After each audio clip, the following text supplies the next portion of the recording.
Over the weekend, former President Trump addressed his participation in the first Republican debate coming up in a couple of weeks. Take a look.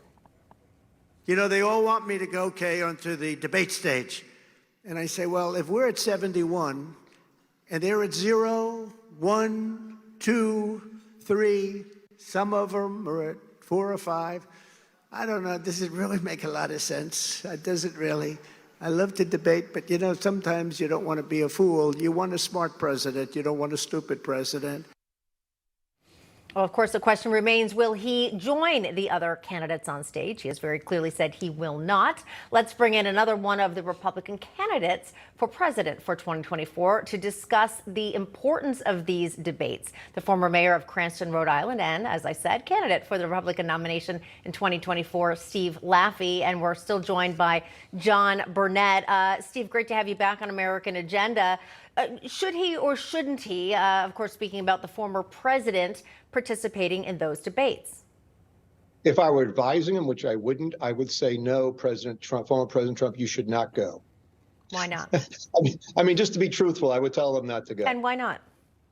Well, he has everything to lose and nothing to gain. And politically, if he's this far ahead right now, what's there to gain? And if he visits with a bunch of mini Trumps who sit around trying to attack him rather than solve issues, how does it help him? And that's what he should be thinking about. Mostly, he should be thinking about what's happening with trials that are coming up for him. But as I've said before, but politically, just politically, if I was not running for president, I would tell him not to go. Tell us how you could get more attention, Steve, as a candidate, to actually show up on some of the polls and that sort of thing. Obviously, some public appearances, but what do you feel like you need to do to break through? What I need to do to break through is continue doing what I'm doing. I always thought it would be a September story when major news networks, not this one, finally figure out that Chris Christie, with his character flaws, is at 2% when everybody knows them. I have been put into a recent national poll, and I'm starting at 0. And that's okay with me because I've been out of politics for many years. So what I've got to do is get back to New Hampshire. I'm going to Iowa in 2 weeks, and I will continue campaigning.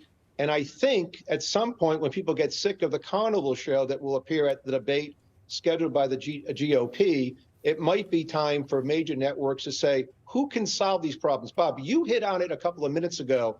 What happened to the middle class?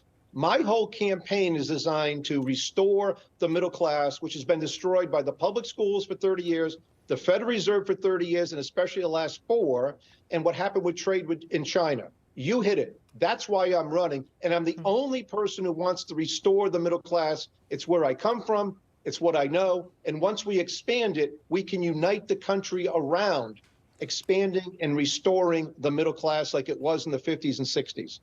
Yeah, John Burnett, you are a political analyst. You certainly are very well acclimated to the political scene. In terms of what you're observing in this, I'll say, run for president, specifically in the GOP for 2024, do you think that anyone, including Mr. Laffey here, can get close to Trump because he is so larger than life for myriad reasons, good and bad? Well, it's going to be challenging.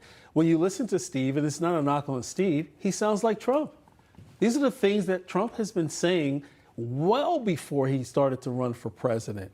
And that was his platform. So it's going to be tremendously hard, especially when you talk about jobs going to China. That was one of the core things that President Trump was focusing on. That's why he took on China with the tariffs and the trade deals. So it's going to be tremendously hard. The thing is, if I was to advise President Trump, this is just me and my own personality, has nothing to do with politics, it's more so a business approach, I would not give an inch to DeSantis. If his back is against the wall, he's steadily declining in polls, his big donors are pulling away, the last thing I would want to do is give him a platform on a major network to bring his message to the people at the same time that I might get my 4th indictment. And people need to know and understand how unfair the DOJ and the Biden administration is. So no one can deliver that message like President Trump. Steve. Yes. I wanted to get your response. He said you sound just like Trump. I do. I sound nothing like President Trump. I'm the first person to take a mom. I'm the first person who says he should be out of the race. I'm the first person who says he's going to jail for a long time. My plans at stevelaffey.com are vastly different. The trade deficit under President Trump with China went up a lot. And so my plans are vastly different. He won't touch Social Security. I have a plan to modernize it so that young people get a lot more. And so if we're going to have a celebrity show, and I'm not, and by the way, I was not willing to succumb to the pressure to start sending people $20 to get $1. I don't know. I don't think you'd view me as a Calvin Coolidge conservative in my personal life or my investor's life if I did something like that. So tell people, Steve, if you will, your financial background, because it's considerable. My background is at 22 at Harvard Business School, was the youngest president of a major investment banking firm, which was sold successfully in 2001. Instead of starting a hedge fund, city of Cranston, Rhode Island, only 83,000 people. It went bankrupt. I went home, and over 3.5 years, you saw the biggest bond rating increase in a total restoration of a city from bankruptcy under my direction. I taught the top finance course at the University of Rhode Island. So my background in finance is vastly greater. And we need, folks, this is going to get, like, in the next year, way worse than 2008. If you hadn't seen Janet Yellen's performance, which I would have fired her for being off by 37% on her estimate of what she was going to issue in treasuries, Bob, I mean, she shouldn't have a job. She went to China. You sounded more like Trump when you start talking about firing people. Come on. All right. Now, but John, from a business standpoint, I mean, are you on board with what Mr. Laffey's saying? I like what he's saying in terms of his fiscal policy. I like the fact that he has a financial background. I think, you know, we had too many presidents, too many people in Congress that have no financial understanding or acumen whatsoever. So I tend to gravitate toward people that have a financial background, understanding what they're doing, not just look at laws and legislation. Yeah. All right. Last word, Steve. We got to run. Last word.